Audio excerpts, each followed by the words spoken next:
Want to create this clean text reveal effect in Premiere Pro? Here's how. First, import your media and place it on the timeline. Now select the Type tool and add your text to the screen.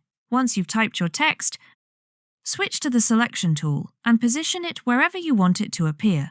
Next, go to the Effect Controls panel and expand the text section.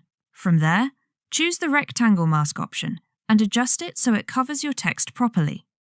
Now move the mask slightly below the text. Then increase the mask expansion value and add a little mask feather to make the reveal smoother and enable the inverted option.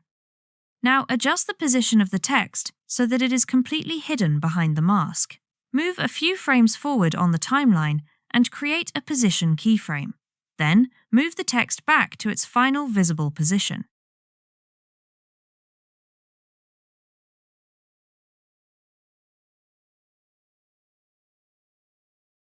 If you found this tutorial helpful, subscribe for more Premiere Pro tips and easy editing tutorials.